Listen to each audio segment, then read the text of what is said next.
En 1850, Portugal pasó por mudanzas, cambios profundos en la política.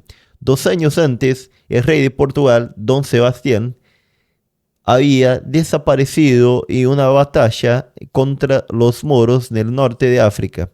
Su cuerpo nunca fue encontrado. Él no tenía hijos y eso causó una disputa por el trono de Portugal. Al final de la disputa, Felipe II, rey de España, que era su pariente, reivindicó el trono y fue coronado, unificando Portugal y España bajo su dominio.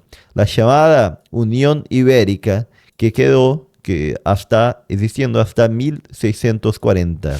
¿Qué pasó en Brasil mientras ocurrió la Unión Ibérica, la unión de la corona de España y Portugal en un solo país? Muchos tienen el deseo de que vuelva algún día a unirse España y Portugal, pero acá trajo varios resultados para Brasil y uno de los principales fue la ocupación de las tierras brasileñas, mejor diciendo, del nordeste de Brasil, donde hoy es Pernambuco, Sergipe, Alagoas, Paraíba, fueron ocupados por los holandeses que invadieron esa parte de Brasil. Vamos a ver acá qué dice.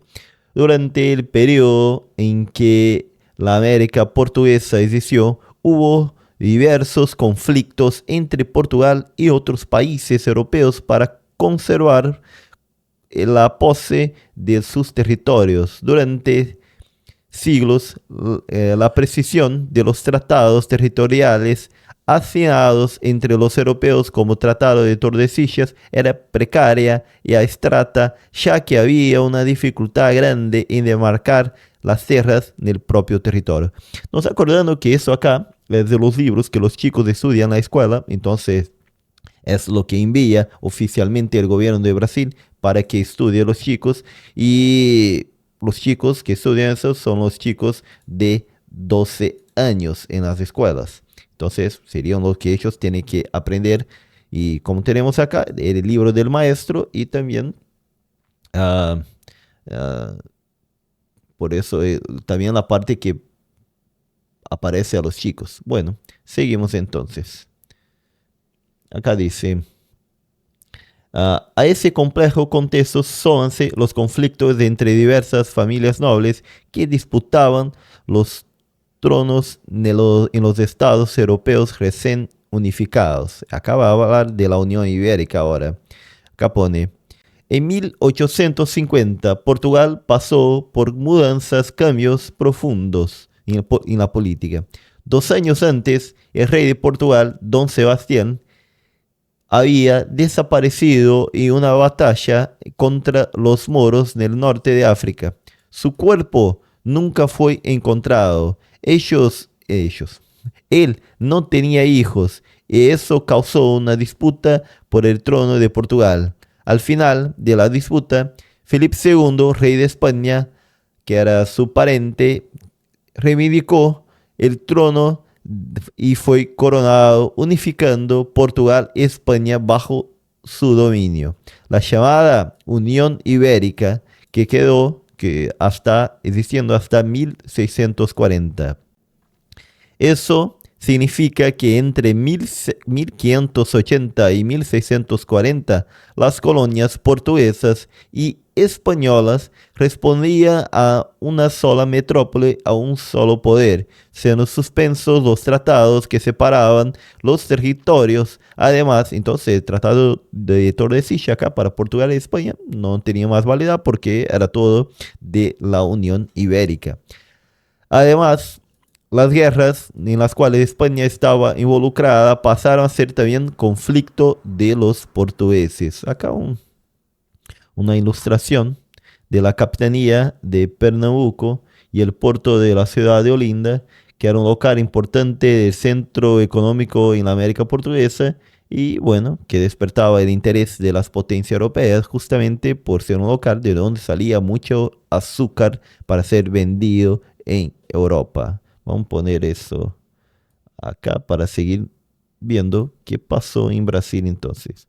Mira que la parte en rojo es la parte que en Brasil tiene que enseñar a los chicos, sería bueno, la parte del maestro, que dice el maestro, ¿qué tienen que ustedes enseñar a los chicos? Acá dice, espérese que los estudiantes indiquen que los Países Bajos no son formados apenas por Holanda, pero también por 10 provincias y territorios del Caribe. Aruba no era formada, los Países Bajos en la época, ¿no? Por Aruba, Curazao y San Martín. Por eso los Países Bajos solicitaron que sean reconocidos internacionalmente por el nombre correcto del país y no por apenas Holanda. Bueno, entonces ese contexto de la Unión Ibérica ocurre la revuelta holandesa 1568 y 1648, también llamada de Guerra de los 80 años, hasta el siglo XVI. Los Países Bajos, de los cuales Holanda hace parte, eran dominados por España. En 1581, las provincias batavas, y acá tiene la explicación de qué es batavo, ya vamos, se unieron en contra el gobierno de Felipe II, que oprimía a los calvinistas de los Países Bajos y cobraba altos impuestos de los comerciantes de la región como forma de beneficiar a los comerciantes españoles. Mira acá que dice Batao, referente a Batavia, antiguo nombre de los Países Bajos. Países Bajos, por su vez, es la traducción del nombre Netherlands, que en el original neerlandés, el principal idioma de los Países Bajos, significa tierras bajas. Y la denominación Holanda, a pesar de común, es informal. Esta es un nombre de una región que se encuentra en el oeste del país, dividida en dos provincias, Holanda del Norte y Holanda del Sur. Ambas dominaron la región de los Países Bajos por siglos. Por eso el nombre de Holanda terminó se popularizando. Bueno, seguimos. Entonces hubo la Unión de Utrecht, como quedó conocida la coalición Batava, que luchó en contra de España. Solo tuvo la independencia en 1648 por el Tratado de Paz de Westfalia. En 2001, durante los Juegos Olímpicos de Tokio, los Países Bajos lanzaron una campaña mundial con un eslogan que en portugués traía la siguiente frase: Holanda no, Países Bajos, por favor. Júntese a un compañero o una dupla y busque información para explicar, acá te diciendo a los chicos de la escuela, para explicar qué decía ese eslogan y qué significa, de por qué los Países Bajos hicieron ese tipo de reivindicación. En una fecha combinada, compartan sus descubiertas con la clase. Bueno, seguimos.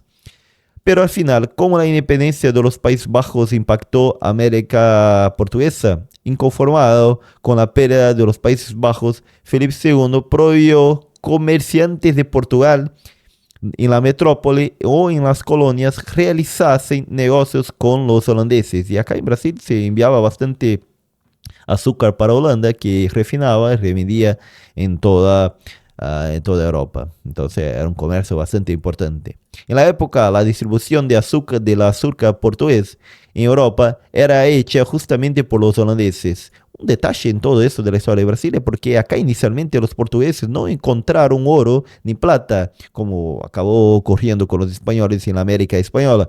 Pero entonces pensaron cómo podían rentabilizar, cómo podían ganar plata acá de Brasil, y empezaron a cultivar azúcar. Brasil fue el más grande productor de azúcar del mundo en su época, y plantaban y producía bastante azúcar que era revendido en Europa, y así ganaba bastante plata. Pero el refinamiento del azúcar y la venta era hecha por los holandeses, por los Países Bajos, y bueno, lo que los portugueses le vendían.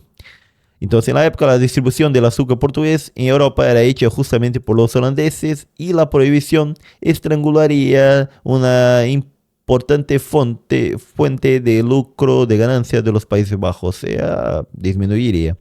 Como reacción a la prohibición, los holandeses crearon 12 empresas que tenían por objetivo centralizar y controlar los investimentos económicos en los continentes americano, africano y asiático. A la primera, intitulada Compañía de las Indias Orientales, fue creada en 1602 y se expandió por el Oriente. Y la segunda, intitulada Compañía de las Indias Occidentales, fue creada en 1621 con el propósito de controlar la producción del azúcar del Atlántico. La primera acción de esta compañía fue el intento de invasión de Bahía, que es una provincia abajo de Pernambuco, pero que no resultó muy bien. ¿Para qué está sonando acá? ¿Un celular?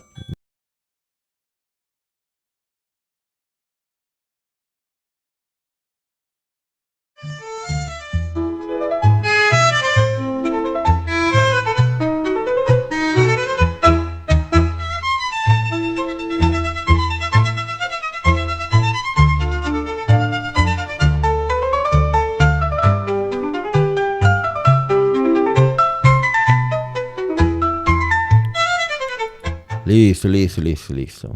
Perdóname, acá salió. Bueno, seguimos.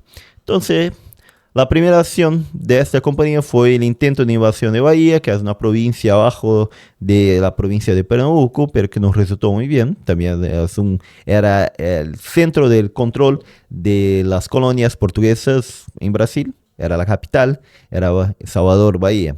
En diciembre de 1623, los holandeses enviaron una poderosa flota naval para atacar la capital de la América Portuguesa, entonces controlada por la Unión Ibérica. Esa flota llegó a América en 1624 y conquistó la ciudad de Salvador, además de las regiones vecinas. Y acá pone un local, la planta de la Restitución de Bahía, publicada en 1631. Ese documento producido por João muestra el episodio de la reconquista de Salvador por la Armada Luso-Española en 1625, después de más de un año de ocupación holandesa. Entonces los holandeses quedaron un año en Bahía, pero fue reconquistada por los portugueses y españoles, bueno, ya que era un mismo imperio en este momento. Los españoles respondieron enviando otra flota aún más numerosa que la holandesa. Con eso, los invasores fueron expulsados de Salvador Bahía en 1825. Delante del fracaso inicial, los holandeses decidieron organizar una expedición aún más numerosa en diciembre de 1629. A lo largo de estos 4 años capturaron diversos navíos, las naves españolas cargadas de metales extraídos de las colonias de América. Mira, hicieron actos hechos de piratería.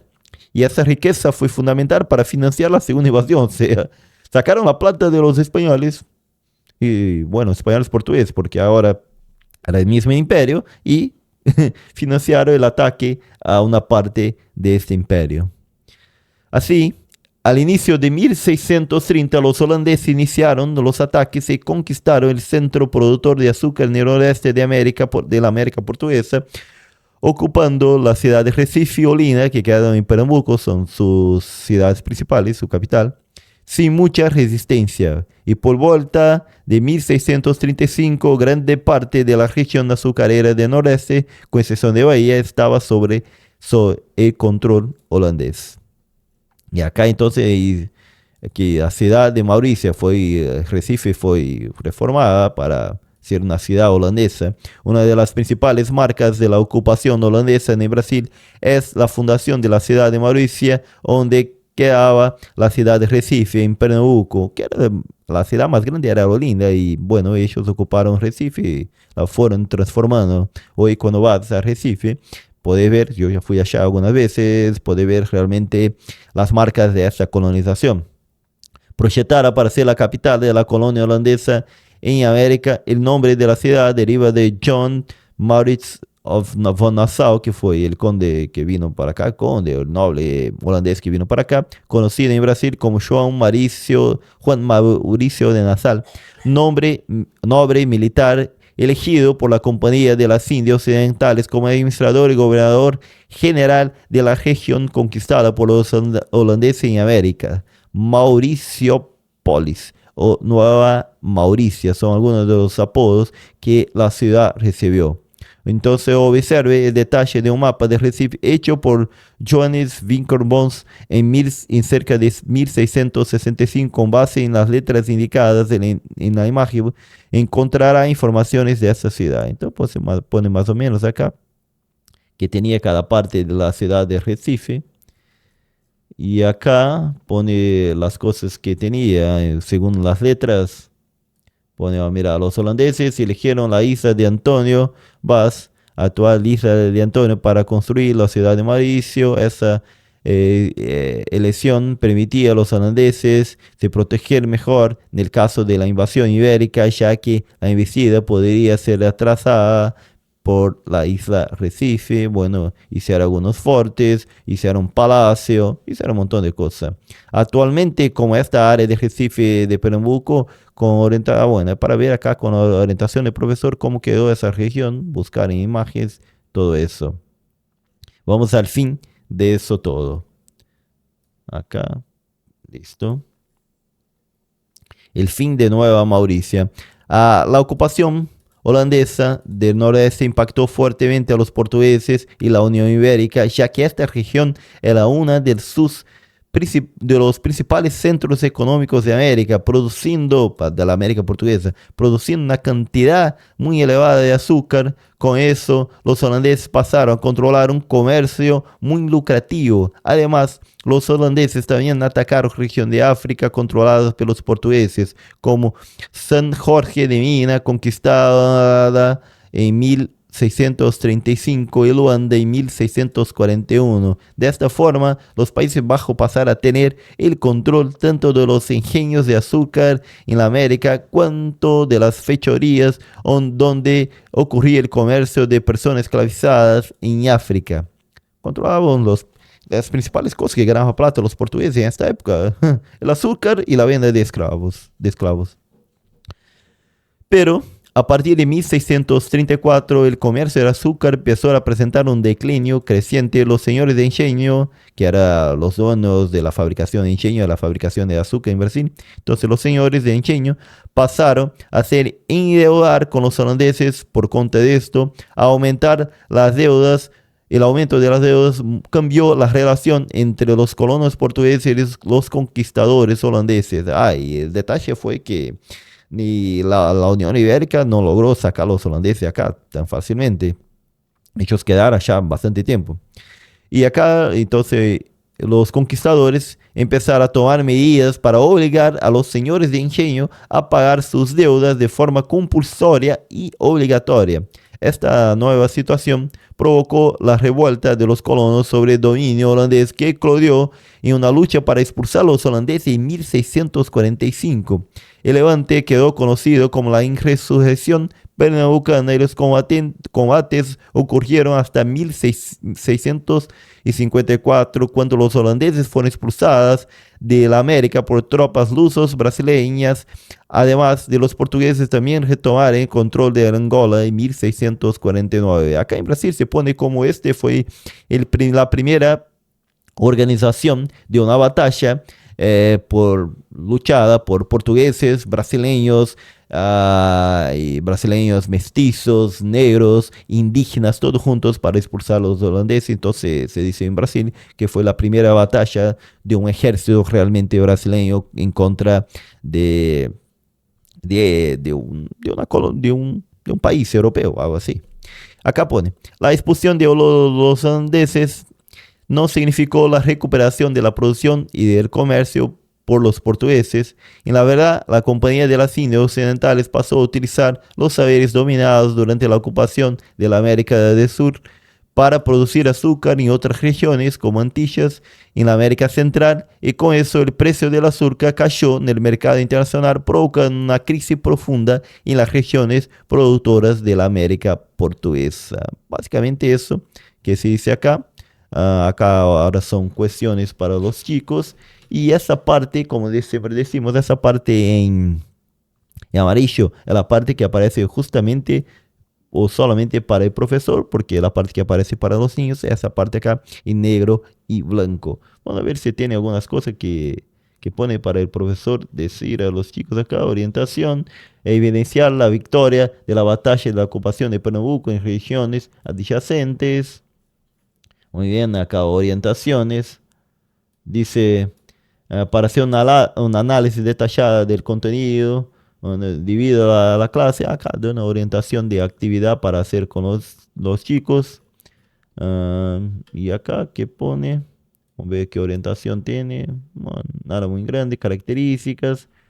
Ajá, acá para hablar de los Países Bajos y Holanda, todo eso queda bien evidenciado. Bueno, y la Unión Ibérica acaba con Brasil en 1640. Entonces, cuando los brasileños expulsan a los holandeses de acá, fue después que ya había terminado la Unión Ibérica, que había separado nuevamente las dos coronas, ¿no? Ya estaba separada. Bueno, eso fue que pasó en Brasil debido a la unión de las dos coronas, de la corona de Portugal y la corona de España, es que hubo la invasión entonces de Brasil por los holandeses. ¿Qué le pareció? ¿Ya sabías eso? ¿Se cuenta esa historia en los libros de los países de Hispanoamérica? ¿Ustedes tienen esa historia en sus libros? De que cuando pasó la Unión Ibérica hubo una invasión de los holandeses en Brasil. Me gustaría saber. Y en España, hermanos españoles, también se dice eso. ¿Y qué está mal de esa historia? ¿Qué no está bien? Bueno, ese acá que puse para ustedes es justamente el libro oficial que enseña historias para los chicos de 12 años en la escuela. Entonces, el libro que quiere que el gobierno que se enseñe. Puede, es bien posible que algunas cosas esté faltando, no esté muy bien, ¿no? Porque el gobierno siempre tiene la intención que aprenda algo de una forma. Y por eso me gustaría escuchar, hermanos, para decir si tiene esa historia, si no tiene, que está mal, que está bien. Yo soy Santiago Brazuca, acá desde el sur de Brasil, y trato de entender todo eso juntamente con ustedes.